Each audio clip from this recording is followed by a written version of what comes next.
First, I really want to thank you for giving me this opportunity to, and also visiting my studio. And also thank you for rescheduling the visit as well. So I don't know, like how shall I go? I can share my screen, maybe talk about a little bit of my works, if would that work? Yes.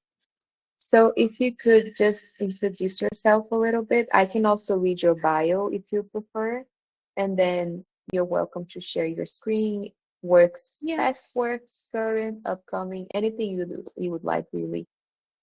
Okay, that would be great if you can maybe give a little introduction, and then I will share my screen and then maybe show a little bit my actual studio as well later.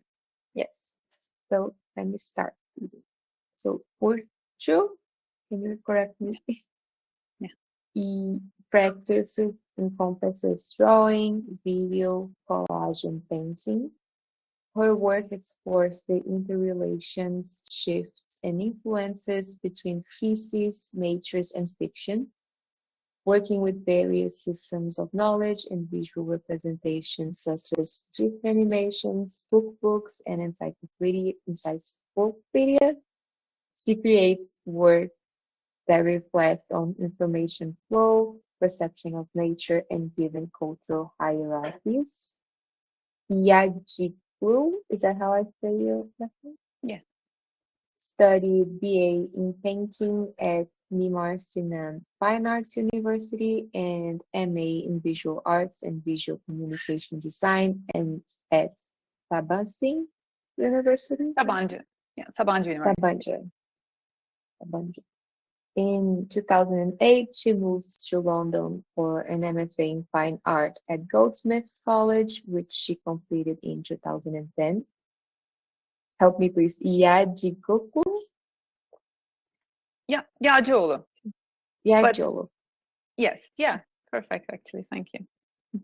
No worries. Solo exhibitions have been held at Gallerist Istanbul, CAM Gallery Istanbul, Everspring Museum in Taichung, Taiwan, and Artvarium at Elgis Contemporary Art Museum in Istanbul.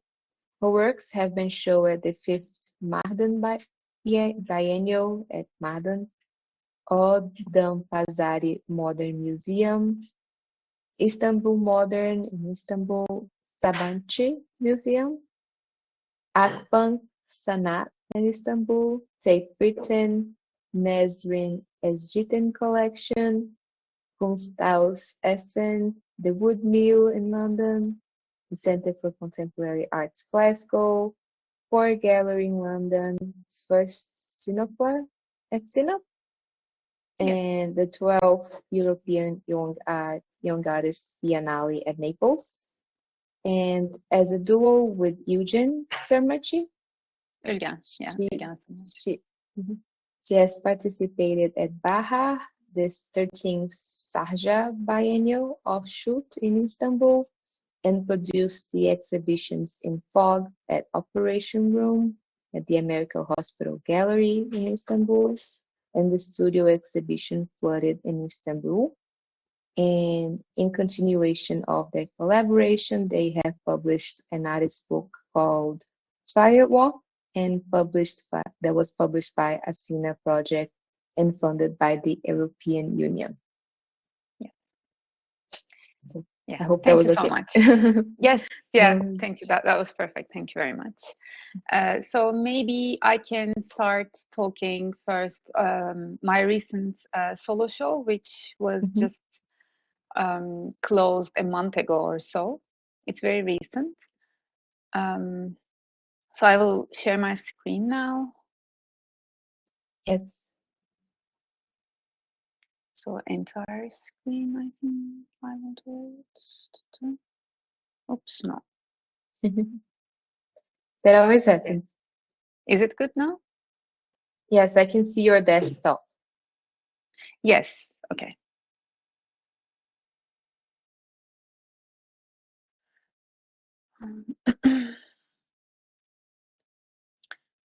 So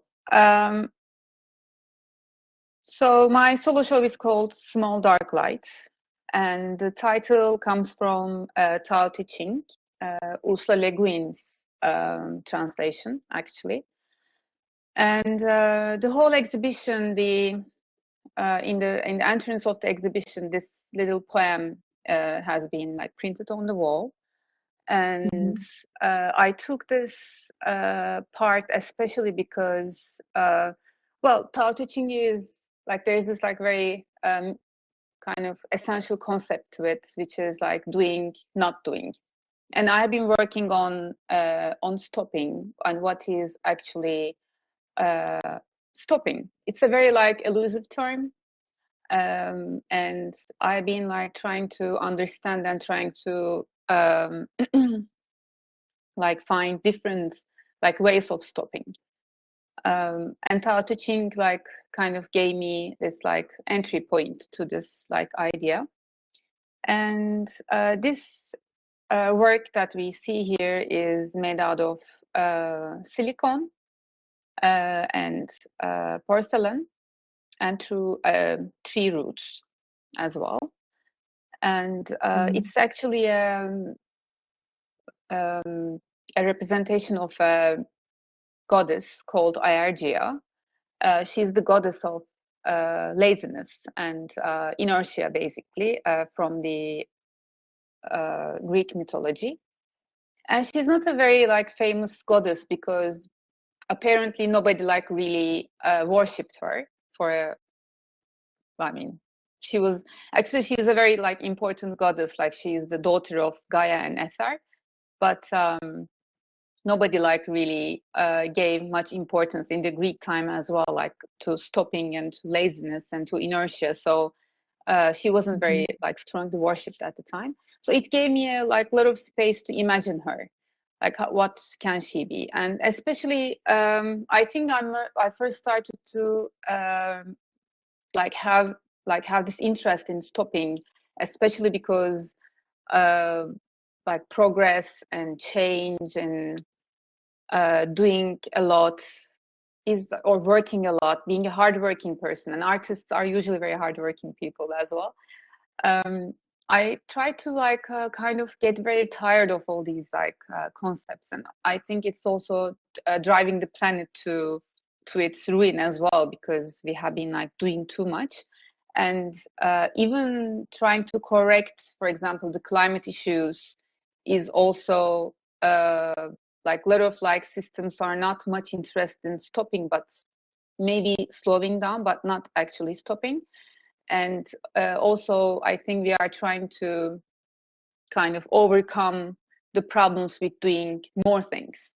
So from that like perspective, I wanted to explore that. From one part of this exhibition is based on this mythological figure, which has been very central like importance. But also thermodynamics gave me another like access point, because it's the science of heat and motion, but it's also the science of inertia and stopping, especially the second law, which is like very like basic, that the whole universe is run by it. But it's also kind of a very depressing law for the human psyche, for the egoic human mind, because it says that everything which moves at the moment is going to stop. Everything in the universe will stop. So this is a very like cruel kind of like, in the first glance, it's a very like cruel rule. It's a very like cruel master. So I was very like interested in exploring that as well, and in relation, its relation to human psyche and its relation to also the climate catastrophe. So these are again some other images of this like goddess. And these are sculptures of the goddess These are the herself? sculptures of the, yes, yeah. I like kind of make these like body parts, mainly breasts, but also kind of scattered all over the space. They are not all coming from this main body part. So I kind of like, I want to mirror the dissipation of energy. It's kind of, I was imagining the name of this work is actually second law.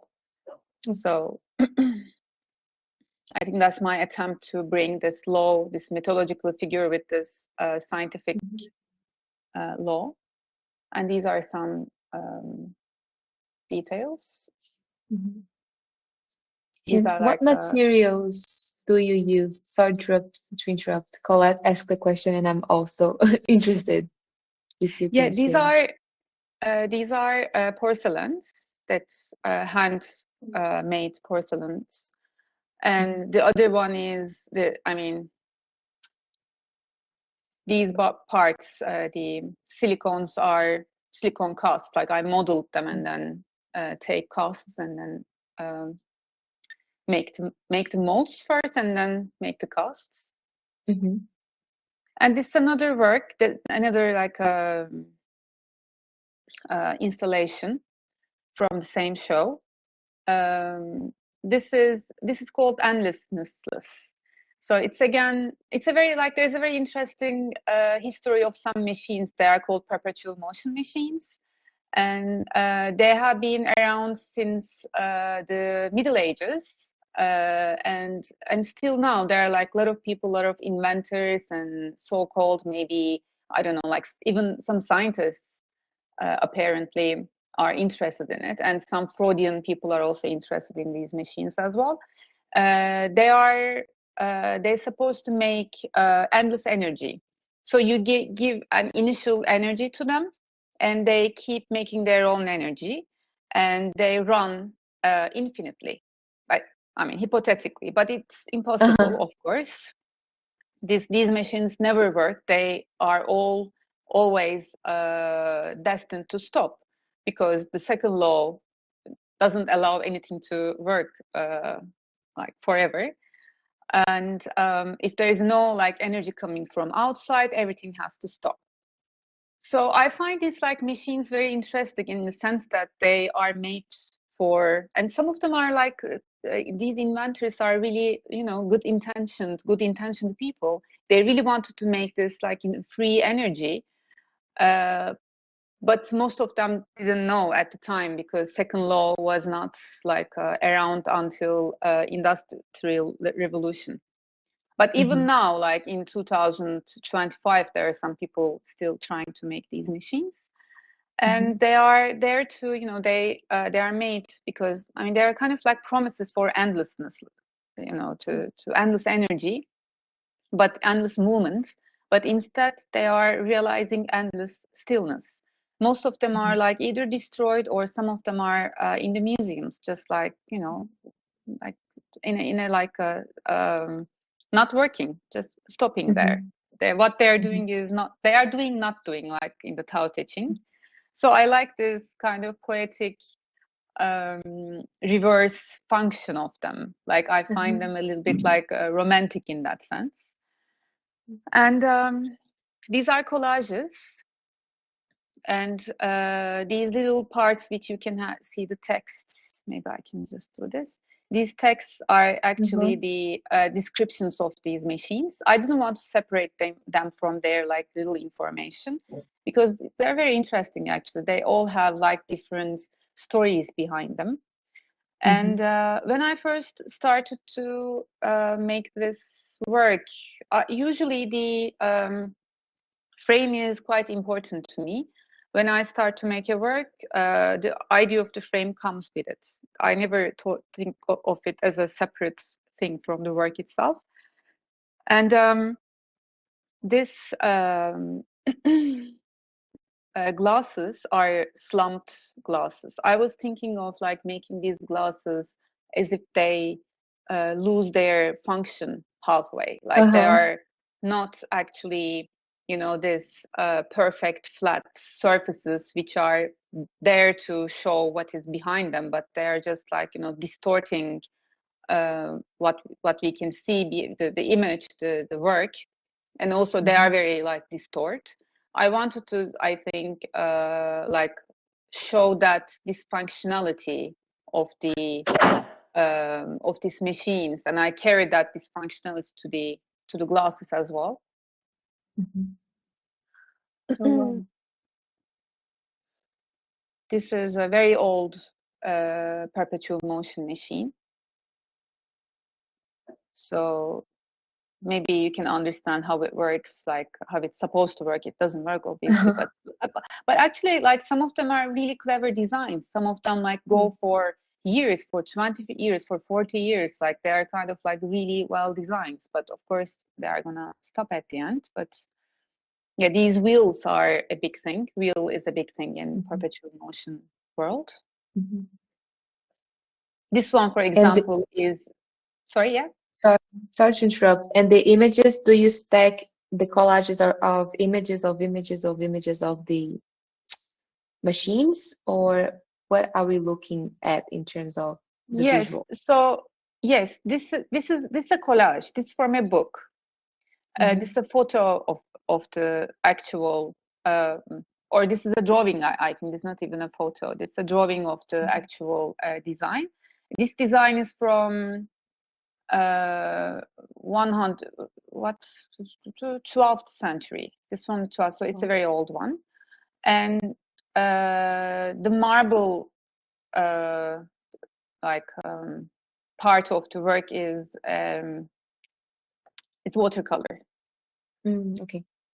So that's so interesting. This is a complete collage from different books. This is again a perpetual motion machine from the Renaissance. And this is again a collage of different, like coming from different parts, and behind it it's a pencil drawing.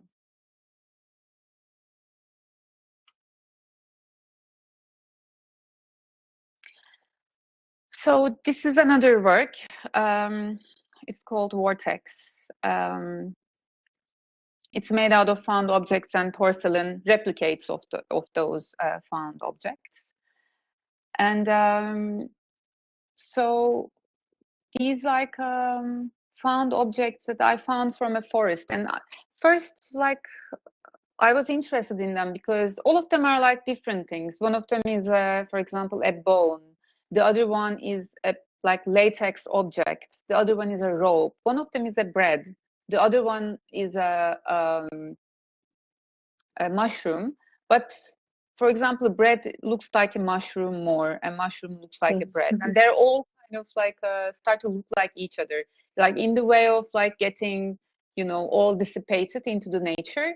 They started to look more and more to each other, and I think I was interested in this, like what happens like when everything, you know, very like slowly start to become one another.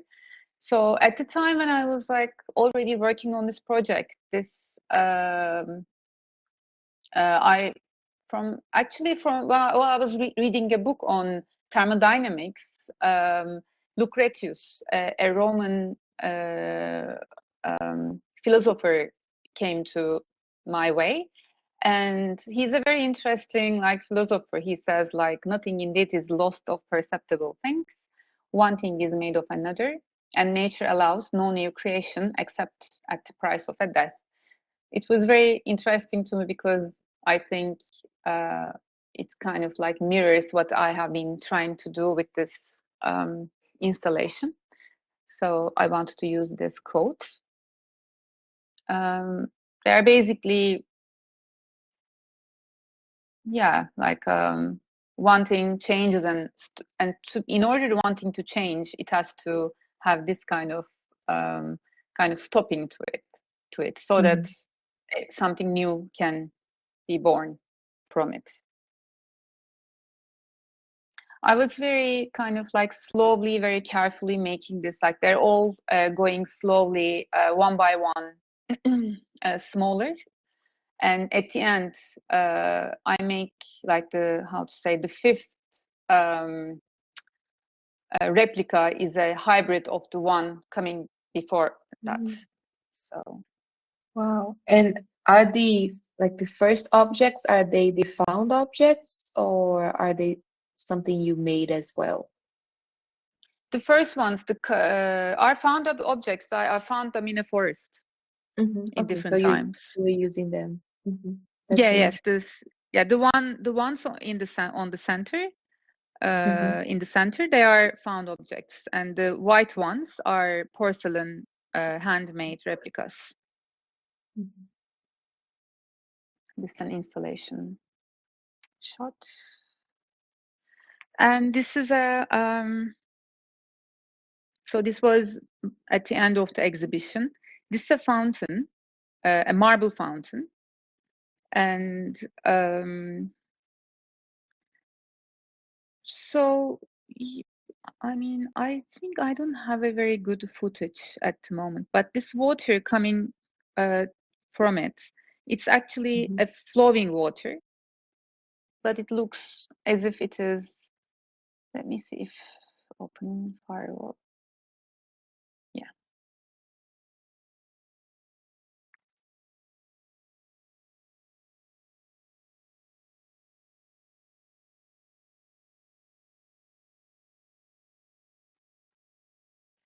So I made a laminar flow fountain. This looks like a glass or a resin Mhm. coming out of the fountain, but this water is actually flowing. There is um, a water motor behind this wall, and water is like flowing from like up Mhm. here and then go down from here, and then there is a rotation. And It looks still. That's so interesting. It just looks like it's not yeah, flowing at all. yes, yeah, that was my like complete intention while I was making this fountain. That was whole idea, because I think it was like very interesting. This flow was, I first saw it on internet from a viral video. There are like several viral videos of laminar flows actually, and Mhm. they are usually like happen by themselves, like randomly in nature or in some places, like in some, I don't know, like fountains, and not fountains, but yeah, like some random places basically. And Mhm. I try to see if it is possible to make it on purposely. And I kind of like worked a little bit like about flow engineering and like Reynolds numbers and some like physics like knowledge. Mhm. Also, by experimenting, I realized that it's possible. But yeah, it was a bit. I had to like watch flowing water for hours and hours to achieve this. I have to make little adjustments of like the where the water comes from, how much water should be filled, like all these like little adjustments Mhm. actually give this laminar flow. So it took a lot Mhm. of like time of like me watching what I cannot look at flowing water for a while now. So Anymore. yeah. But it's interesting because you started talking about stillness, and even in the perpetual motion machines, I Yeah. don't have that knowledge, but I would assume that water sometimes is the first like indicator of like the first push to energy, at least Mm. where how people make energy here in Brazil, at least it's one of the biggest ways. So it's interesting Yes. to think about that and see water still alongside with the other works. Yes. Actually, like some of the perpetual motion machines I showed are also working with water.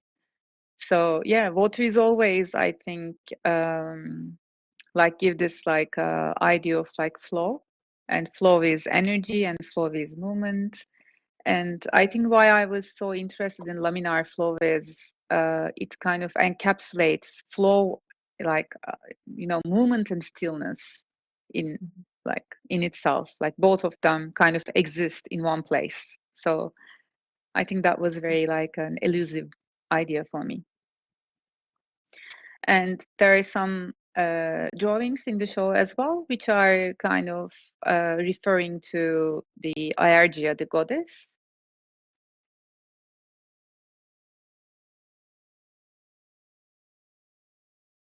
This is one of the like the largest drawing in the show. Mhm.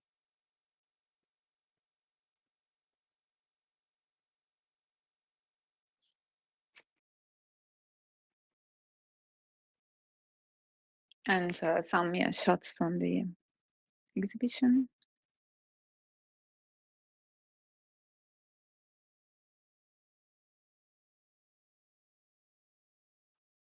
Yes, this is this. So yeah, it's already like half an hour left. Left, yes.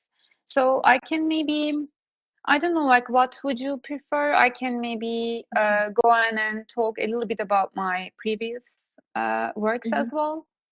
or Yes. I don't know. Would you like that? Sorry, I interrupted you. We do have it's 30 minutes for presentation, and then we have 15 minutes for questions. So we're Okay. almost at the top of the 30 minutes. Yes. And it's really up to you if you want to show something that you're working on and get some comments on that, or if you want to share something you have worked previously. Okay. So maybe I can show a little bit of a project. Yes, an ongoing project, but I haven't been working on it for a while now. But that would be nice to maybe.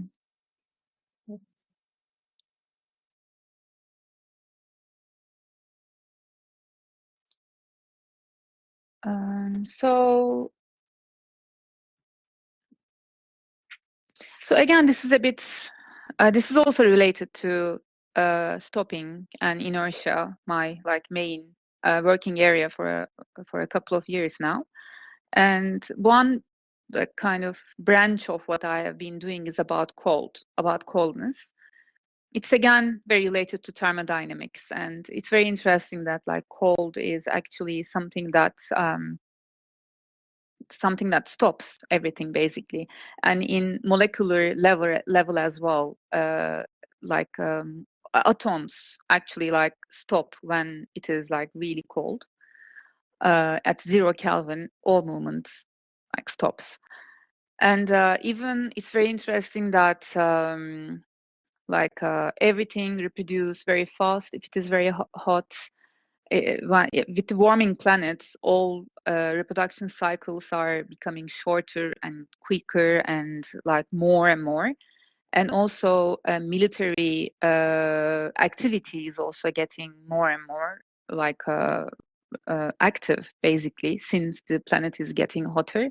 So the hotter things become, people also become more aggressive, and all animals also become more aggressive, and fires are very aggressive, like they're very destructive. Like I mean, I don't know what's happening in LA is like devastating, and what happened in Turkey in 2021 was devastating, and we know that there is more to come. And so coldness is something like such a value. I kind of like like see it as a very valuable thing, and that's something that we are losing. So I wrote this essay a couple of years ago while I was doing my residency in TAAS Studios.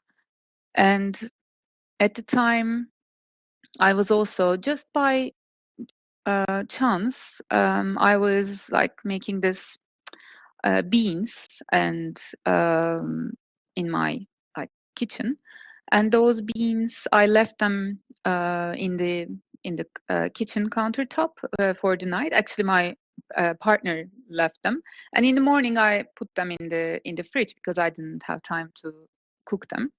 And when I came back in the afternoon, I saw that there is a like very thin layer of ice on top of this beans. So, and the fridge was like +4 degrees. So there shouldn't be any ice because ice can only form as like at the time I thought that, I mean, normally it's below 0 degrees ice would form, Yes. but it was like +4. And then at that moment I was suspecting that, because at the time I knew that there is a bacteria called Pseudomonas syringae, which can turn water into ice in +degrees. So I was wondering maybe that bacteria was in my fridge. So I started to work on that ice. So I started to like put them in different like basically I make fermentation. I have like a little bit of experimentation with fermentation. I know the basics. I know the logic, how it works. So I like follow those, you know, food steps, and then I actually kind of have this culture. I kind of grew this Pseudomonas syringae colonies in my fridge. So they were like turning every water into ice in my fridge. But you have to like feed them. You have to give enough oxygen to them, otherwise they die. Like, you know, like sourdough. It's very similar. And it's a very also very precious bacteria because it is like how to say making it's very important for the hydraulic cycle of the earth. They're providing all the rain, almost all the rain on this planet is made by them. And in the early 60s, 70s, I think, yeah, it started in 60s, I think.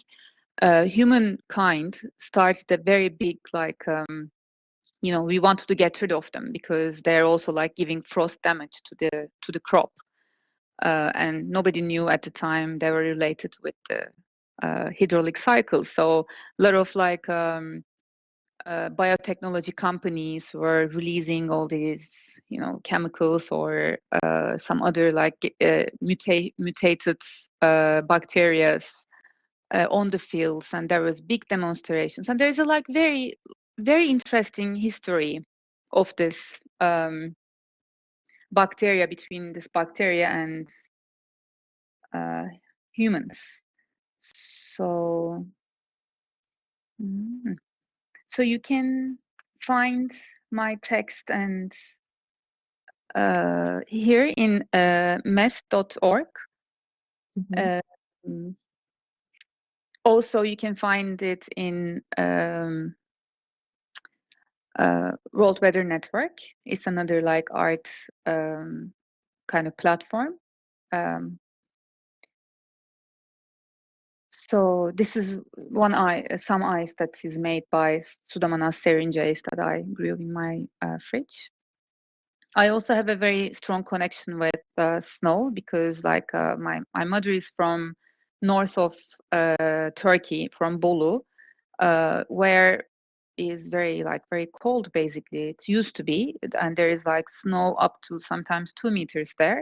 But for the last 2 or 3 years, there is no snow because of the climate and snowlessness. And this, I feel that like I have been mourning for the cold for the last couple of years, and all this essay is about that.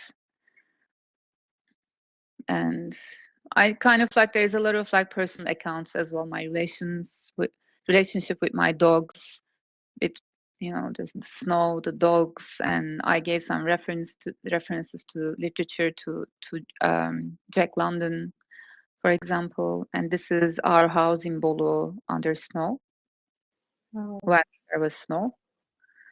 And this is a very famous film, and they shoot this film around the village where my parents' house is.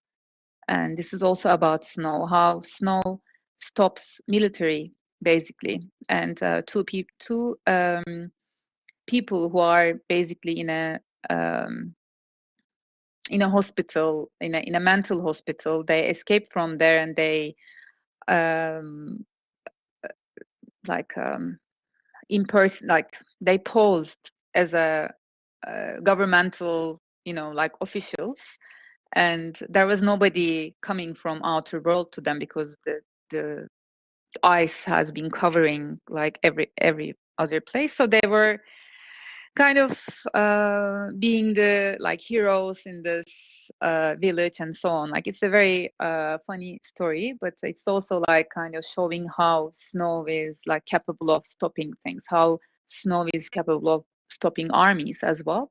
And from there, it's very interesting that I started to realize that losing snow and losing cold actually propagated the military activation in the world, especially after the first very hot summer in 2007.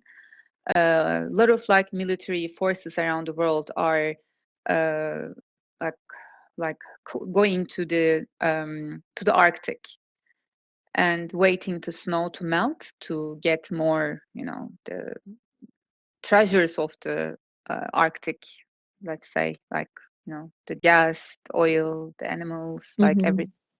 Because for now it's still not very accessible, but it's becoming more and more accessible, and the armies are getting closer to each other as well, which is like, so less snow means more army activation and more war, basically.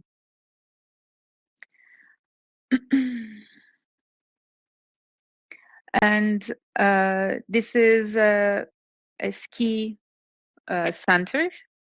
When like a ski center doesn't have enough, when there is no enough, snowfall, then they use this bacteria that I talked before, Pseudomonas syringae, and they turn the water into snow, and they how to say, like, put this like let's say this is real snow, but it is made artificially onto their ski places, and because this bacteria can keep the snow up until like +4 degrees, they can, the tourists can enjoy Yes. skiing. Fake snow. Yes, fake snow, yeah. So this is the product that is made to provide, snow to the, snow tourists, the ski tourists. And from there, it's really interesting. I found this like very kind of striking history of this. For example, a biotechnology company is actually the company who tried to kill all this Pseudomonas syringae bacteria in the 70s, but then they couldn't do it. They were stopped by a lot of demonstrations, and people really attacked them at the time. Like, it was really, very like there was a like big conflicts about that at the time, and they kind of lose it, and they decided to make only microorganisms, like genetically modified microorganisms. Genetically modified microorganisms are not a very popular thing since then, because like a lot of like kind of activists claim, like very rightfully claim, that microorganisms are very dangerous, like to, release in the nature. You will never know what will happen. And they were very right. Like, if maybe they managed to put this genetically modified microorganisms, which would be, kill Pseudomonas syringae, maybe there wouldn't be any rain, or snow. So, but yeah, I mean, there's a very interesting history there, and it's all here if you, if you would like to read. And this is one of the, like, this is also very interesting. They make this like frost. They wanted to look very cute for the media. So they make this, yeah. So this company, I forgot the name actually. They also have a very funny name, AGS. What was it? AGS. Advanced Genetic Sciences. Yes, this is the company. This company is still there, and they're making this product at the moment. But in the 70s, they were making this like other product, and they were like releasing them, for making their, employees wearing these costumes so that they look cute.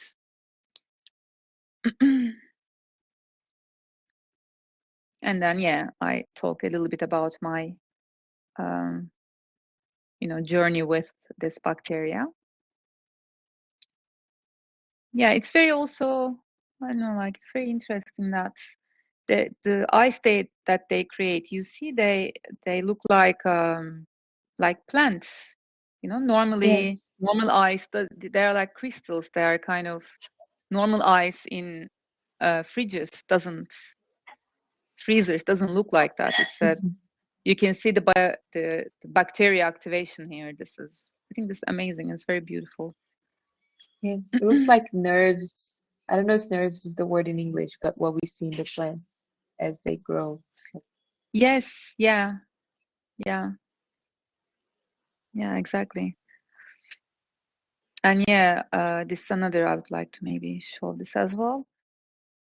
So ski resorts are doing this. See, this is a ski resort from Turkey, and they're using these machines and filling their ski resorts with this snow. And when I make this presentation in TAAS Studio, I also brought my Pseudomonas syringae microscope under the microscope, and they were like doing what they were doing while I was also making my presentation. So that's a live image of from the microscope. And so maybe a little bit of this. This is also an ongoing project that I made with a friend, with Ülgen Semerci, about fire. This all started, actually, I started to get very anxious about fires. And that was even before there was this big fire in 2011 and the project started in 2020. I had this anxiety that because my parents' house in Bolu, and because we are losing snow and every year it's becoming more hot, and I know that hotter means that there might be a very destructive fires. So I guess because of this anxiety, I want to reconcile with fire and understand what it is, and that whole project started from there.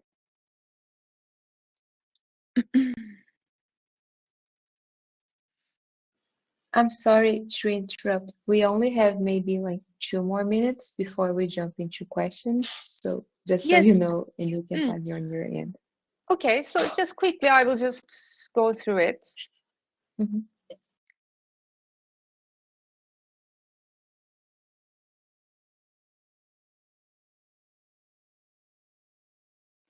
And I will link your website information so people can read more about you and the other projects you work on.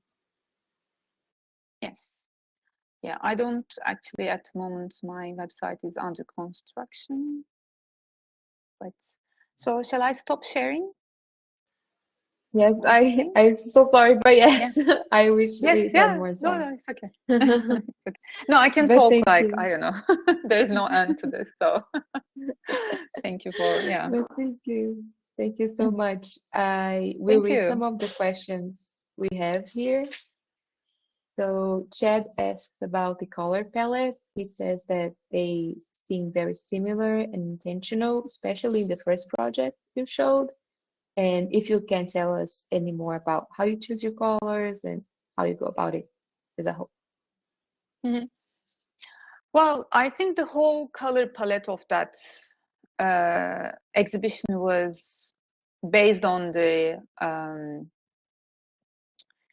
goddess, that pink flashy color of the goddess. But I also I think that the walls are also in a very similar color. I think I wanted this experience. It's very dark show as well. The photos are a bit even lighter. It was very dark and very pink. So I think I wanted to give this feeling of as if we are inside of a body of this, maybe even the goddess.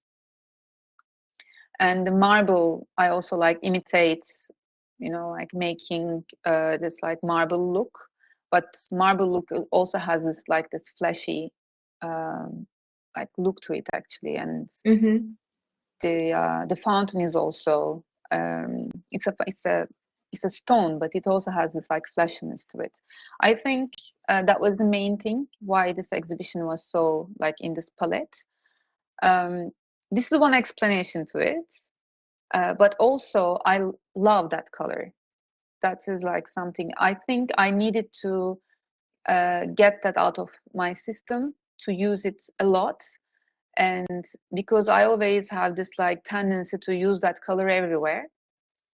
And I think it worked in a strange way, because at the moment I started to work some, and I really want to work with color at the moment, and not only with pink this time. So I think it's a very, in that way, I think it helped me to get get it out of my system as well.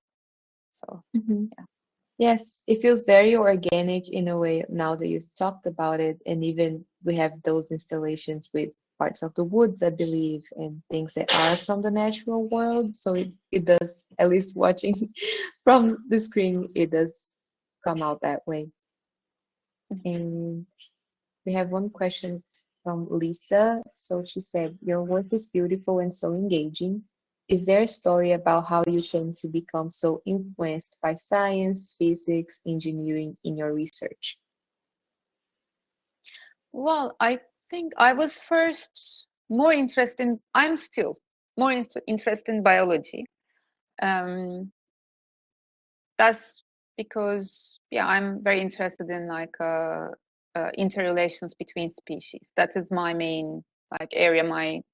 As a person, I'm very like interested how we become this dominant on this planet, and how we kind of organize everything, and how we can undo this. And like at some point, a couple of years ago, I guess, I really love Lynn Margulis. She's a biologist, and she's one of the first people who terrorized. Um, sorry, I forget the English name. Symbiogenesis.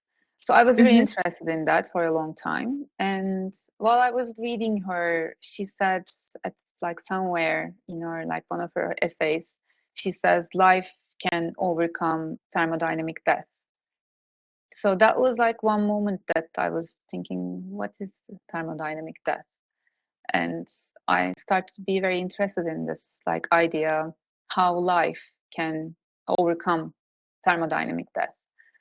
And I started to read, and maybe not that interestingly, I came across to this book called Into the Cool, which is written by two authors. I can't remember one of the name, but the other one is Dorian Sagan. It's Lynn Margulis's and Carl Sagan's son, their son. So he's very interesting in his like intellectual pursuit, because he's, I think, more close to his mother, in the sense that he's very interested in more earthly life, more about like biology, not so much about stars. But interestingly, this book is about all of them. So in the connection of lifeless material to life, and this is something I'm very interested in as well. Like how lifeless life become life. What is this? Is there like something in between? And there are like things in between as well. And I think that is how I become more interested in physics. So it comes from my interest to life, basically. That's so interesting. Can you please repeat the name of the biologist, Lisa? Lynn, it is Lynn, and the surname is Margulis, Margulis,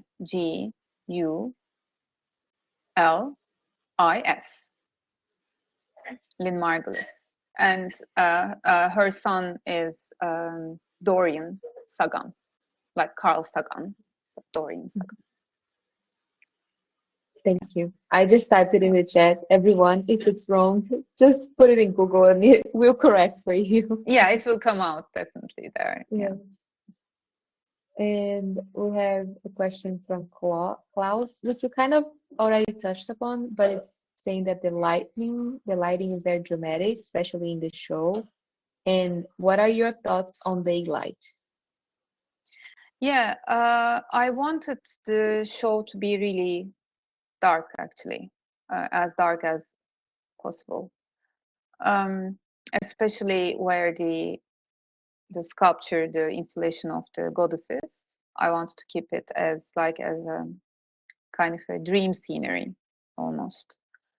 And it was like there wasn't a ready lights that are like giving this like small, those kind of small lights. So I hand made them actually. I took like normal like spots and make this really long tubes around them. Like some of them are like, yeah, this long, to give them like really little like theatrical light. So it was, yeah, one of the things that I don't know, it is kind of intuitional in a way. But I was thinking to making the light of this exhibition this very dim, and even at the time I didn't know that I was gonna name it um, Little Dark Light. So, and it's just like all comes together basically. Um, Yeah, I think it is like I am more suggesting, and of stopping this like littleness and not doing. So I can't imagine a like very kind of bright exhibition with all these concepts. It's about getting dim, and also Tao Te Ching is about like dimming things down. You know, intelligence is an amazing thing, and with intelligence we can do amazing things, but um, dimming the intelligence also like opening up like some other like things which you cannot access with intelligence. So this is what Tao Te Ching is all about. And when I bring all these like aspects together, I think this darkness was like make more sense for this exhibition. Yeah. And one last question before we go. So from Tricia, she says, your art is really provocative and beautiful in the way that it visualizes natural processes and concepts. I'm wondering especially about the perpetual motion machine that you memorialized so eloquently in your show.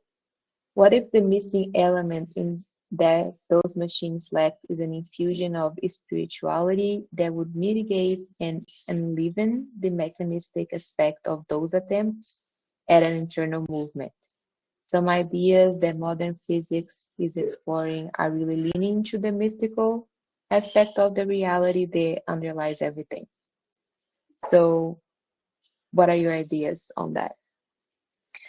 I think I missed a couple of like parts of. Can you just read the last bit of it a little? Yes. Last three or four three Mhm. sentences of it again.